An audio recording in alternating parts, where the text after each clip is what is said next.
si on pouvait avoir un lieu où on évite toute cette nouvelle technologie pour faire place plutôt aux contacts humains directs, moi il me semble que c'est mieux, parce que donc il y a des endroits pour aller faire de l'informatique ou se connecter. On peut venir aussi au centre social, à la MJC, à la médiathèque, enfin bon, un petit truc sympa plutôt autour d'un petit coup à boire, des jeux de société à faire ensemble, des choses à manger ensemble, voilà.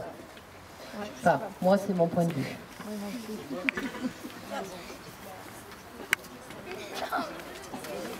Alors voilà, je témoigne parce que moi aussi je ne suis pas du quartier.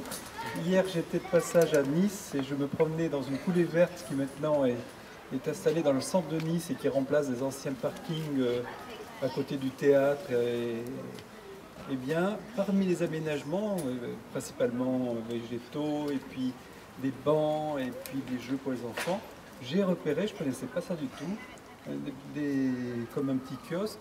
Ça avait un faux air de marchand de glace du temps passé. Là.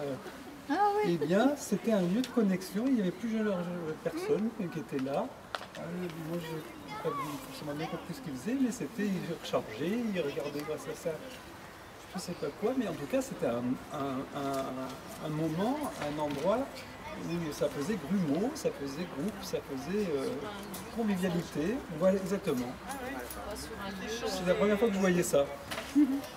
C'est très important les gestes que tu fais parce que toi tu parles tu décris ce geste comme un lieu de passage et toi tu parles plutôt de l'espace comme ça. Faut vraiment bien comprendre ce qui va se jouer au Clos Régal, c'est-à-dire que est-ce que c'est vraiment un lieu de passage ou un lieu où ça circule, ou est-ce que c'est un lieu où au contraire on est, comme tu dis là, un peu confiné. Alors si on comprend bien, là on est dans une sorte de coude. Cocooning et non pas confiné. Confiné. Non,